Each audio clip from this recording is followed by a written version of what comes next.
आज या सकाळच्या प्रसंगी आपण देवाच्या वचनातून सर्वांच्या परिचित असा शास्त्र भाग जो आहे, योहान याचा शुभवर्तमानाचा 4था अध्याय आणि त्याची 1 ते 30 या वचनाकडे आपण आज आपलं लक्ष लावूया. मी आपल्याकरता ती वचने मी वाचत आहे. योहान कृत शुभवर्तमान याचा 4था अध्याय आणि 1 ते 30 वचने. येशू योहानापेक्षा अधिक शिष्य करून त्यांचा बाप्तिस्मा करीत आहे, हे पुरुषांच्या कानी गेले आहे, असे जेव्हा प्रभूला कळले, तरी येशू स्वतः बाप्तिस्मा करीत नसे, तर त्याचे शिष्य करीत असत. तेव्हा तो यहुदिया सोडून पुन्हा गालिलात गेला आणि त्याला शोम्रोनामधून जावे लागले. मग तो शोम्रोनामधून सुखार नावाच्या नगरास आला. ते याकोबाने आपला मुलगा योसेफ याला दिलेल्या शेताजवळ होते. तेथे याकोबाचा झरा होता. चालून चालून दमलेला येशू तसाच त्या झऱ्यावर बसला. तेव्हा सुमारे 6वा तास होता. तेथे शोम्रोनाची एक स्त्री पाणी काढावयास आली. तिला येशू म्हणाला, मला प्यायला पाणी दे, कारण त्याचे शिष्य अन्न विकत घ्यावयास नगरात गेले होते. तेव्हा ती शोम्रोनी स्त्री त्याला म्हणाली, आपण यहुदी असता माझ्यासारख्या शोम्रोनी स्त्री जवळ प्यायला पाणी मागता, हे कसे? कारण यहुदी शोम्रोनी लोकांबरोबर संबंध ठेवीत नसतात. येशूने तिला उत्तर दिले, देवाचे दान म्हणजे काय आणि मला प्यावयास पाणी दे असे तुला म्हणणारा कोण आहे, हे तुला कळले असते तर तू त्याच्याजवळ मागितले असते आणि त्याने तुला जिवंत पाणी दिले असते. ती त्याला म्हणाली, महाराज, पाणी काढावयास आपल्याजवळ पोहरा नाही व विहीर तर खोल आहे, मग ते जिवंत पाणी आपल्याजवळ कोठून? आमचा पूर्वज याकोब याने ही विहीर आम्हास दिली. तो स्वतः, त्याचे मुलगे, त्याची गुरेढोरे हिचे पाणी पित असत. त्याच्यापेक्षा आपण मोठे आहात काय? येशूने तिला उत्तर दिले, जो कोणी हे पाणी पिईल त्याला पुन्हा तहान लागेल, परंतु मी देईल ते पाणी जो कोणी पिईल त्याला कधीही तहान लागणार नाही. जे पाणी मी त्याला देईन ते त्याच्यामध्ये सार्वकालिक जीवनासाठी उफळत्या पाण्याचा झरा होईल. ती स्त्री त्याला म्हणाली, महाराज, मला तहान लागू नये व पाणी काढावयास मला येथवर येणे भाग पडू नये, म्हणून ते पाणी मला द्या. तो तिला म्हणाला, तू जाऊन आपल्या नवऱ्याला बोलावून आण. ती स्त्री म्हणाली, मला नवरा नाही. येशूने तिला म्हटले, मला नवरा नाही हे ठीक बोललीस, कारण तुला 5 नवरे होते आणि आता जो तुझ्या बरोबर आहे तो तुझा नवरा नाही, हे तू खरे सांगितलेस. ती स्त्री त्याला म्हणाली, महाराज, आपण संदेष्टे आहात हे आता मला समजले. आमच्या पूर्वजांनी ह्याच डोंगरावर उपासना केली आणि तुम्ही म्हणता जेथे उपासना केली पाहिजे ते स्थान यरुशलेमेत आहे. येशू तिला म्हणाला, बाई, तुम्ही पित्याची उपासना या डोंगरावर व यरुशलेमेतही करणार नाही अशी वेळ येत आहे. हे माझे खरे मान, तुम्हाला ठाऊक नाही अशाची उपासना तुम्ही करिता, आम्हाला ठाऊक आहे अशाची उपासना आम्ही करतो, कारण यहुद्यातूनच तारण आहे. तरी खरे उपासक आत्म्याने व खरेपणाने पित्याची उपासना करतील अशी वेळ येत आहे, किंबहुना आलीच आहे, कारण आपले उपासक असे असावे अशीच पित्याची इच्छा आहे. देव आत्मा आहे आणि त्याच्या उपासकांनी त्याची उपासना आत्म्याने व खरेपणाने केली पाहिजे. तिसरी त्याला म्हणाली, मसीहा ज्याला ख्रिस्त म्हणतात तो येणार आहे, हे मला ठाऊक आहे. तो आल्यावर आम्हाला सर्व गोष्टी सांगेल. येशू तिला म्हणाला, जो तुझ्या बरोबर बोलत आहे तो मी तोच आहे. इतक्यात त्याचे शिष्य आले आणि तो एका स्त्री बरोबर बोलत आहे याचे त्यांना आश्चर्य वाटले. तरी आपण काय विचारित आहात किंवा आपण तिच्या बरोबर का बोलत आहात असे कोणी म्हटले नाही. ती स्त्री तर आपली घागर तेथेच टाकून नगरात गेली व लोकांना म्हणाली, चला, मी केलेले सर्व काही ज्याने मला सांगितले तो मनुष्य पहा, तोच ख्रिस्त असेल काय? तेव्हा ते नगरातून निघून त्याच्याकडे येऊ लागले. देवा करो ही वचने तो आमच्या करता आशीर्वादाची असे करो. सर्वांच्या परिचित असा शास्त्र भाग आहे प्रियानो. शोम्रोनी स्त्री आणि प्रभू येशू ख्रिस्त यांचं भेटणं आणि त्यांचं जे संभाषण आहे त्याबद्दल आम्ही कित्येक वेळा यावर मनन केलेलं आहे, ऐकलेलं आहे, वाचलेलं आहे आणि म्हणून ही काही नवीन अशी घटना नाही आमच्या समोर, परंतु त्यातून आज देव आम्हाला काही शिकवित आहेत, त्याकडे आपण पाहत आहोत. या ठिकाणी आम्हाला पाहायला मिळतं की प्रभू येशू ख्रिस्त गालिलात जाण्यासाठी तो शोम्रोनातून जात आहे. शोम्रोनामध्ये एक सुखार नावाचं एक नगर आहे, तेथून तो जात आहे. 4थ्या वचनामध्ये आम्ही पाहतो, यहुदिया सोडून 3ऱ्या वचनापासून, तेव्हा तो यहुदिया सोडून पुन्हा गालिलात गेला आणि त्याला शोम्रोनामधून जावे लागले. या ठिकाणी असं म्हटलं आहे की त्याला शोम्रोनातून जाणं भाग पडलेलं आहे. शोम्रोनातून जावं लागलं आहे. अशी काय गरज होती प्रभूला की तिथून जाण्याची? खरं तर यहुदी लोक आणि शोम्रोनी यांच्यामध्ये भेद पडलेले होते. यांच्यामध्ये वाद होते आणि यांच्यामध्ये जे काही ताटातूट झालेली आहे, ती जर आम्ही इतिहास पाहिला तर दावीद इस्रायलाचा राजा, त्यानंतर दाविदाला शल्मोन झाला, शल्मोन राजापर्यंत इस्रायल राष्ट्र हे एकच राष्ट्र होतं. परंतु शल्मोनाच्या नंतर आम्ही पाहतो की या राज्यामध्ये फूट पडलेली आहे आणि 2 भाग झालेले आहेत. उत्तरेकडचा भाग ज्याला इस्रायल म्हणतात, त्याची राजधानी शोम्रोन आहे. दक्षिणेकडचा भाग त्याला यहुदा म्हणतात आणि त्याची राजधानी यरुशलेम आहे. आणि या दोन्ही मध्ये काही वाद होते, काही संघर्ष आहेत. त्यांच्या विभाजनापूर्वी जरी ते एक होते, परंतु असं पाहायला मिळतं इतिहासामध्ये आम्हाला की इस्रायलचे जे लोक आहेत, जे उत्तरेकडचं जे काही राज्य आहे विभाजन झाल्यानंतरच, ते मूर्तीपूजक राष्ट्रांकडे वळलेले आहेत आणि त्यांच्याशी त्यांनी रोटी-बेटी व्यवहार केलेला आहे, आंतरजातीय विवाहाने, आणि अशा रीतीने ते यहुद्यांच्या दृष्टीने ते भ्रष्ट लोक होते, मूर्तीपूजेकडे वळलेले लोक होते. जरी त्यांचे पूर्वज एकच होते तरी त्यांची सहभागिता मात्र एक नव्हती. जरी त्यांचं शास्त्र एक होतं तरी त्यांची उपासना एक प्रकारची नव्हती.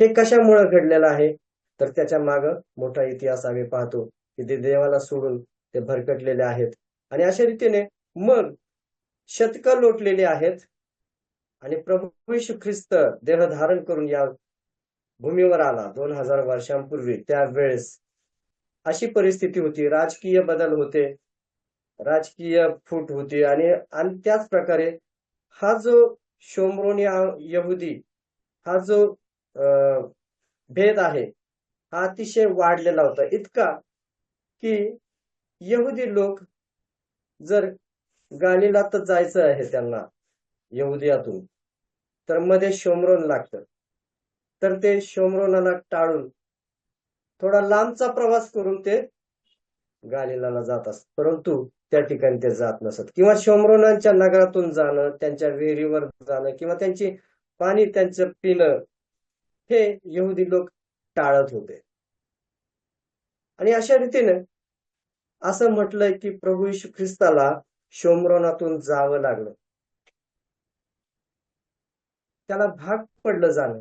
का तर एक व्यक्ती त्या ठिकाणी येणार होती जिची भेट प्रभूला घ्यायची होती, जी शोम्रोनी होती, जी समाजाच्या दृष्टीनं अजिबात आदरणीय नाही, धर्माच्या बाबतीत धर्माच्या चौकटीत न बसणारं असं एक व्यक्तिमत्व त्या ठिकाणी येणार होतं आणि प्रभू तिची भेट घेणार होता. आणि अशा रीतीने प्रभू येशू ख्रिस्ताच्या प्लॅन मध्ये, त्याच्या योजनेमध्ये ते आहे आणि म्हणून असं म्हटलंय की त्याला जावं लागलं तिकडून. तो जाणून बुजून त्या वाटेने गेलेला आहे आणि प्रभू येशू ख्रिस्त देह स्वरूपात असल्यामुळं साहजिकच आहे की तो थकला, दमला आणि त्याला तहान लागली आणि तो त्या सुखार नावाच्या नगरामध्ये येऊन, ज्या ठिकाणी याकोबाची विहीर होती, त्या ठिकाणी तो येऊन बसलेला आहे. शोम्रोनी स्त्री येण्याच्या अगोदर तो तिची वाट पाहत आहे आणि त्यानंतर आम्ही पाहतो की तो 6वा तास आहे असं म्हटलेलं आहे. 6व्या वचनात आम्ही वाचतो, तेव्हा सुमारे 6वा तास होता. दुपारचे 12 वाजलेले आहेत. भयंकर उन्हाचा तडाखा आहे. ही दुपारची वेळ जी आहे, ही मध्यान्हाची वेळ, ही अतिशय तीव्र उन्हाचा वेळ आहे.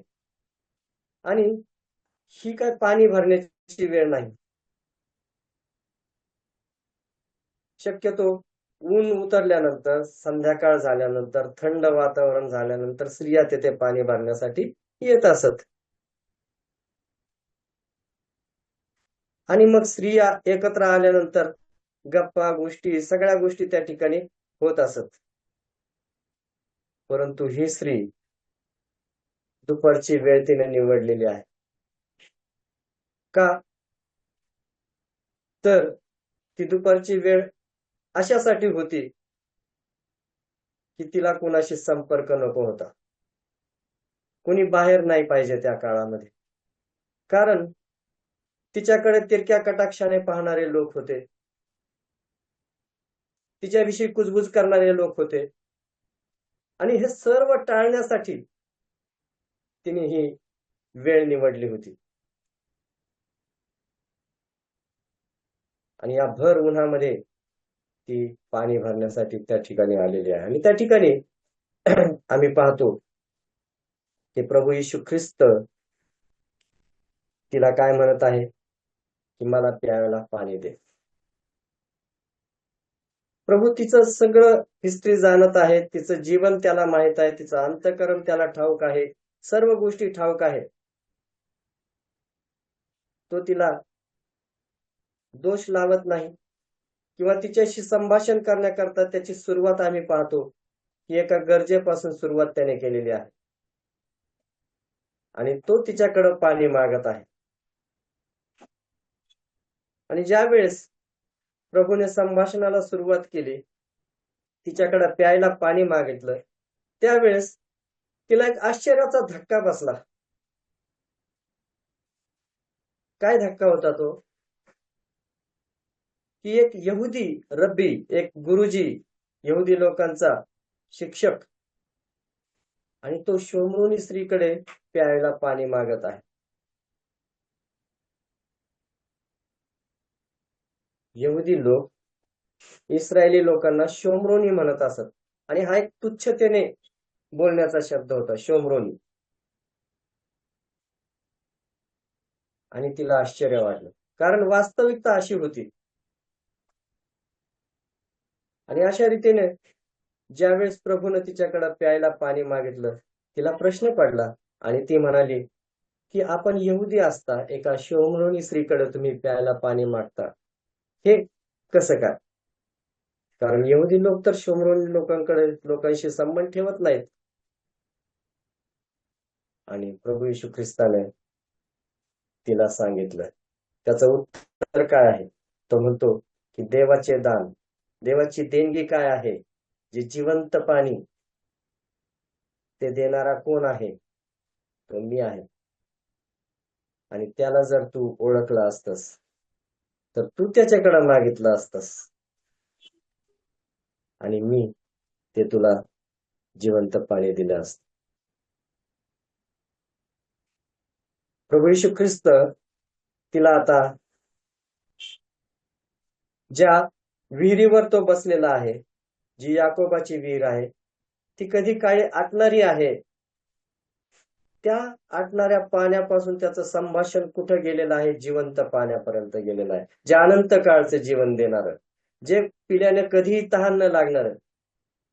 आणि अशा प्रकारे प्रभू येशू ख्रिस्त तिला आत्मिक गोष्टी सांगत आहे, परंतु तिला त्या कळत नाहीत. ती म्हणते की आपल्याकडे तर पोहरा नाही का, आणि मग तुम्ही कसं काढणार? विहीर तर खोल आहे. साहजिकच तिला त्या गोष्टी कळलेल्या नाहीत. यात काही आश्चर्य नाही. कित्येकांना सुरुवातीला त्या गोष्टी कळत नाहीत. निकेदम हा यहुद्यांचा शिक्षक असता, त्याला देखील आत्मिक गोष्टी समजू शकल्या नाही. प्रभू येशू ख्रिस्ताने त्याला त्या समजावून सांगितल्या. प्रभू येशू ख्रिस्ताने अशा प्रकारे तिला देखील सांगितलेलं आहे. आणि ती म्हटली की मला आता मग पुन्हा ताण लागू नये, मला परत विहिरीवर यावं लागू नये एवढ्या उन्हात, आणि म्हणून मला ते पाणी द्या.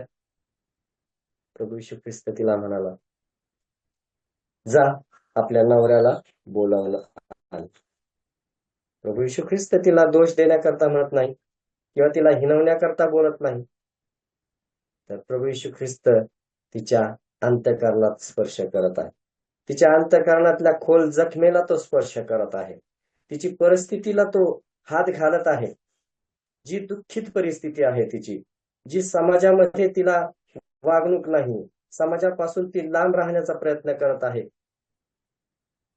आणि प्रभू येशू ख्रिस्त तिला म्हणत आहे की जा आपल्या नवऱ्याला बोलावून आण.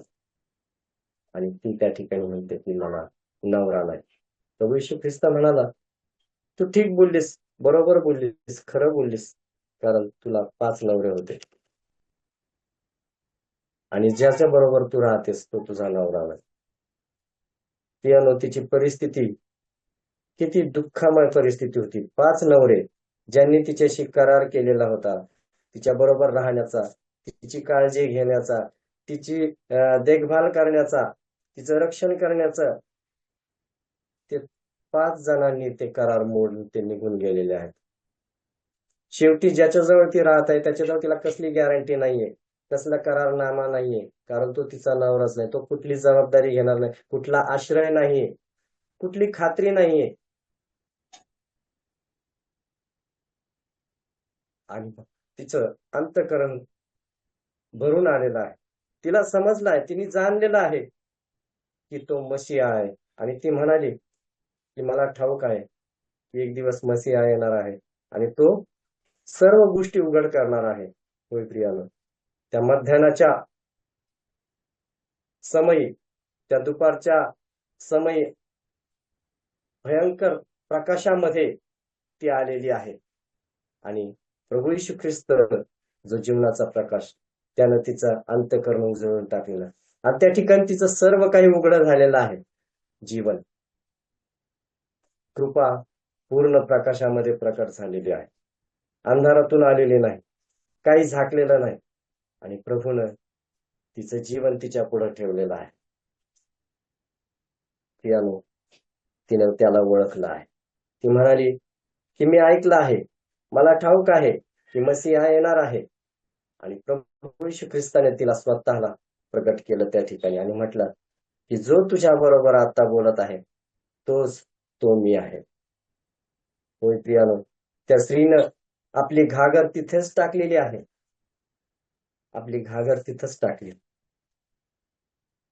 आणि ती नगरात निघून गेली. ज्या नगरामध्ये ती पाय ठेवत नव्हती, लोकांमध्ये ती जात नव्हती, त्या नगरामध्ये जाण्याचं तिला धाडस मिळालं. ती धैर्याने गेली आणि ती म्हणाली की या आणि पहा, ज्याने मला मी जे काही केलं ते सर्व काही त्याने मला सांगितलं आहे. तो ख्रिस्त असेल का, तो मसीहा आहे का? आणि नगरातील लोक जमावाने त्याच्याकडे गेलेले आहेत. सर्व लोक त्याच्याकडे आले आणि प्रभू येशू ख्रिस्तानं त्या नगराला काय केलेलं आहे, तारण दिलेलं आहे. प्रियानो, त्या लोकांनी त्याच्यावर विश्वास ठेवला. आम्ही शेवटच्या वचनामध्ये पाहतो, या अध्यायाच्या 39 ते 42 वचनामध्ये आम्ही वाचतो, मी केलेले सर्व काही त्याने मला सांगितले अशी साक्ष देणाऱ्या त्या स्त्रीच्या बोलण्यावरून त्या नगरातील पुष्कळ शोमरोनी लोकांनी त्याच्यावर विश्वास ठेवला. म्हणून शोमरोनी त्याच्याकडे आल्यावर त्यांनी त्याला आपल्या इथे राहण्याची विनंती केली. मग तो तेथे 2 दिवस राहिला. त्याच्या वचनावरून आणखी कितीतरी लोकांनी विश्वास धरला आणि ते त्या स्त्रीला म्हणाले, आता तुझ्या बोलण्यावरूनच आम्ही विश्वास धरतो असे नाही, तर कारण आम्ही स्वतः ऐकले आहे व हा खचित जगाचा तारणारा आहे हे आम्हाला कळले आहे. हो प्रियानो, ही स्त्री एकेकाळी जे तिचं जीवन भग्न असं जीवन होतं, ते प्रभूने उजळून टाकलेलं आहे. ती त्या शोमरोनातली पहिली सुवार्तिक अशी ठरली आहे. तिनं लोकांना जाऊन साक्ष दिली आहे ख्रिस्ताबद्दल, आणि लोकांनी येऊन ख्रिस्ताशी भेट घेतलेली आहे आणि त्यांनी त्याला जगाचा तारणारा म्हणून कबूल केलेला आहे. ते तारण पावले लोक. होय प्रियानो, प्रभू येशू ख्रिस्त आमच्यासाठी या जगामध्ये आला. होय, जसं त्याला शोमरोनातून जावं लागलं असं म्हटलंय, तो आमच्यासाठी या भूतलावर आला. तो डेलिबरेटली, तो स्वतःहून त्याच्या योजनेबद्ध, त्याच्या योजनेनुसार तो पृथ्वीवर आला आणि तो जगाला प्रगट झाला. होय प्रियानो, जितक्यांनी त्याच्यावर विश्वास ठेवला तितक्यांना त्यानं ते जीवनाचं पाणी दिलेलं आहे. होय प्रियानो, जे पाणी पिल्यानंतर पुन्हा तहान लागणार नाही असं पाणी. होय, ज्या देवाची आम्ही शोध घेत होतो तो जिवंत देव आम्हाला लाभला आहे. आता आमचा शोध संपला आहे. आमची तहान पूर्ण भागलेली आहे. आम्हाला सर्व काळचं जीवन मिळालेलं आहे. त्या प्रभूला आपण धन्यवाद देऊया, ज्यानं त्या शोमरोनी स्त्रीची आठवण केली आणि तिला देखील त्यानं उद्धारलेलं आहे. होय प्रियानो, आज आम्ही देखील एकेकाळी टाकले गेलेलो अशा प्रकारचे लोक होतो, परंतु प्रभू येशू ख्रिस्ताने आम्हाला सोडलं नाही. आमची भेट घेतली आणि आम्हाला ते युगानुयुगीचं जीवन दिलं. त्या प्रभूला आपण धन्यवाद देऊया आणि त्या प्रभूची आपण स्तुती करूया.